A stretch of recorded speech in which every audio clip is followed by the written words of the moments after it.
Welcome to the listening room, everyone. My name is Benjamin, and today I have a special video for y'all.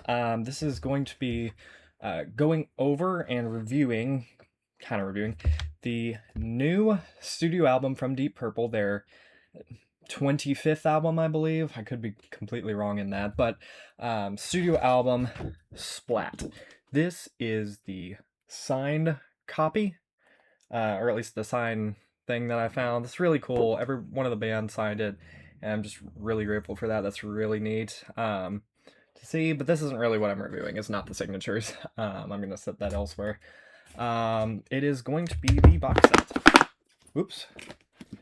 And I actually haven't opened it yet, but this, they said, the band at least, said that this is their heaviest album in years, and I have heard it. And I can agree that that is probably true, because this is absolutely amazing. This album's amazing, and I'm looking forward to the things inside. So it comes with CD Digisleeve. Well, I'll go ahead and show you guys here in just a second, but I will say the artwork for this album is fantastic. Like, I'm very impressed with just how that hype sticker's right on that. I don't really know if I can open this without pulling away all the hype stickers, which, you know, that's fine. Let's go ahead. I'm gonna go ahead and pull it off. I think I'll go ahead and keep the little stickers on it though, which is pretty neat. But let's go ahead and pull that out. Oh, okay, that at least stayed on there. But anyway. Yeah, so what do we get in this limited edition box set? So this comes with their CD. And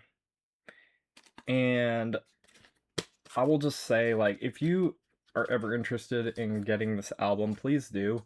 Because this is really, ever since, like, I love Steve Morse, right? I love that era of the band. And of course, Richie as well. But Simon McBride has really given this band new life, in my opinion, which I know is weird to say, but like, it's kind of true. Just how much he's done for this band has been incredible. And this is like, I guess this is discovered more from Deep Purple, all that stuff. On Ear Music, you know, they sell a bunch of stuff. I have all their studio albums, but, you know, oh wow, this is a really good quality digisleeve and look, like, this is high quality paper. It's all the lyrics, all that good stuff. Of course, more amazing artwork, which I'm trying to show off. Not really doing a good job of showing you guys kind of all the things, but, you know, purchase for yourself if you would like. I highly recommend it. Put that back in there. Didn't know if I showed you guys that, but anyway. So there are 13 tracks on the CD, but there is a 14th track that did not make the album, called Guinness. And then they have the song No Need to Shout, live in 2022. That's the live B-side. I don't think this is colored. It's really cool to get this, though. I have not heard that track yet, so I'm going to have to check this out. But I will be reviewing the 13 other tracks. This is, double checking my notes here. There are 3 10-inch vinyl editions. This is live recordings from their 2024 tour. This has Bit on the Side, Hard Lovin' Man on the A side, and Into the Fire and Uncommon Man on the B side. And then for this one, oh, they all match. Look at that. I guess it's supposed to go that way. That's neat. That's going to look really cool. This has Lazy Sod and Lazy on side A, and then on the B side, Don Solo and Bleeding Obvious, which I absolutely love. Bleeding Obvious. This is going to be, I'm looking forward to hearing this for sure. And then we have the final one, which has Space Truckin' and Smoke on the Water, and on the A side, and Hush and Black Knight on the B side. So let's see, so they all, oh well, that's not right. I already showed that one. Having a hard time figuring it out on camera like that. There we go. All that shows some really awesome artwork. And then I have the 2 LP version right here.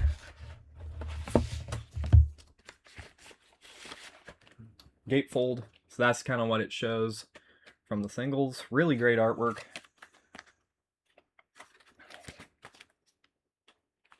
And I'm looking forward to... This is a really great box set, in my opinion. This has really cool stuff on it. So I'm going to go ahead and go track by track, and then I'm going to rank them. Well, I'm going to show you guys, you know, kind of track by track, I guess, and then I have... maybe I have my ranking, I don't know. Maybe I'll just go track by track. Arrogant Boy kicks off the album. It's really good. Very riff-heavy, rockin'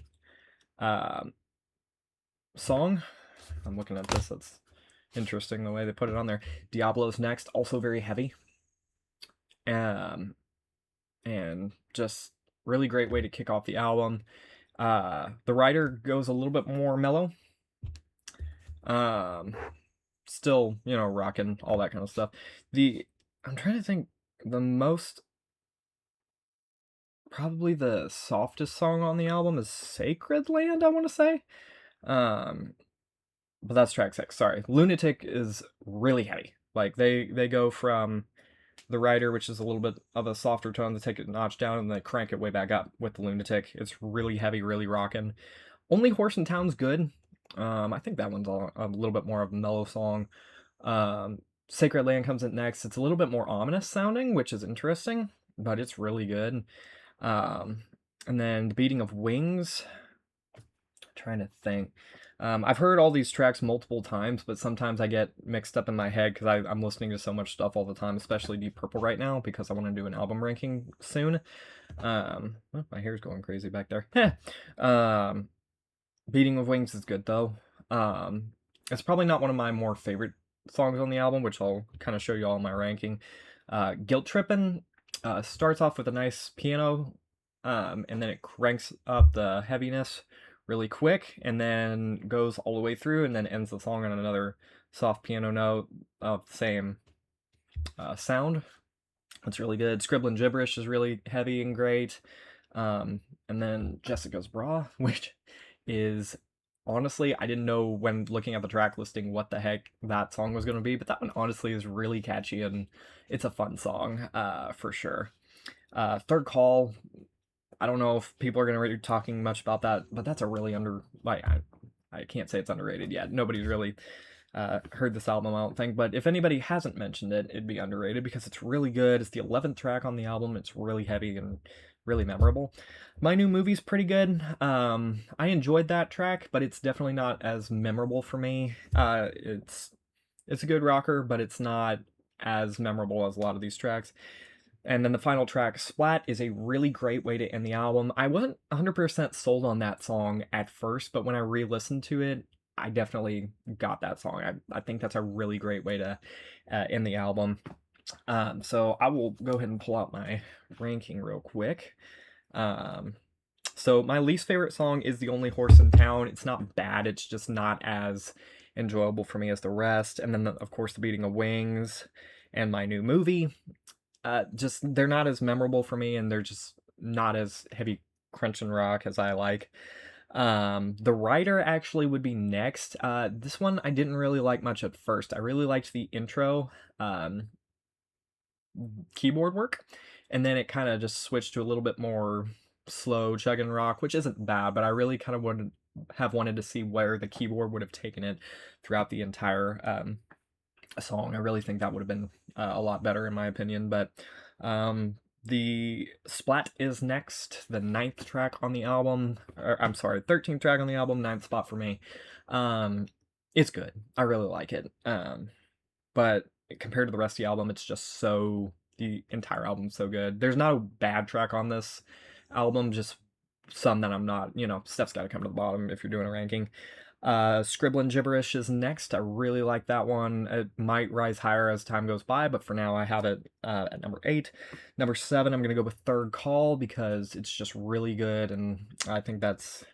Honestly, I'm wondering if these tracks are going to kind of swap places as time goes by. I'm really liking that song, but just some of the ones I'm liking just a smidge better. There's not really much of a gap separation between my favorite and least favorite.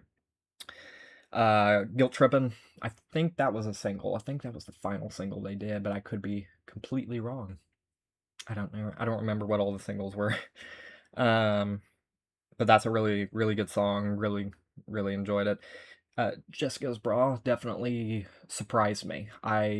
Again, we're in top 5 now of the songs, and that's a memorable song. Really like the guitar work, and just honestly, it's a really fun song. I'm sure it's cheesy. I haven't really looked at the lyrics much, but Deep Purple has their own fun stuff with that, so I'm not worried about it. Number 4, if you'd asked me this when I first heard it, I probably would have had this one a little higher, but I'm going to have Arrogant Boy at number 4, which is the first single, and I didn't hear any of the singles when they came out intentionally. I wanted to wait and enjoy the whole album experience, and I'm glad I did that, because I remember listening to another album that I'll probably review later that I did hear the singles, and the rest of the album did not hold up to the singles, so that's what it is for me. But number 4, Arrogant Boy, what a great way to open the album. I really enjoyed it. Number 3 is Sacred Land, really, really good song, and I absolutely have enjoyed listening to that one, and it's one I will probably be going back to for a while. And then the 1 and 2 spots were really hard. Actually, really, the top 4 were pretty hard to figure out where I wanted to rank them. But at number 2, I'm going to go with The Lunatic. What a scorcher this song is. It's absolutely wonderful and incredible. And I really have just enjoyed listening to that song as a whole. Then you get to my favorite, which is Diablo, second track on the album. And it's just incredible, very memorable, very guitar oriented like most of this album is, and just the whole band's on fire, and I just really enjoy that song and the album for sure as a whole. So where am I going to rank this whole album compared to the rest of the catalog?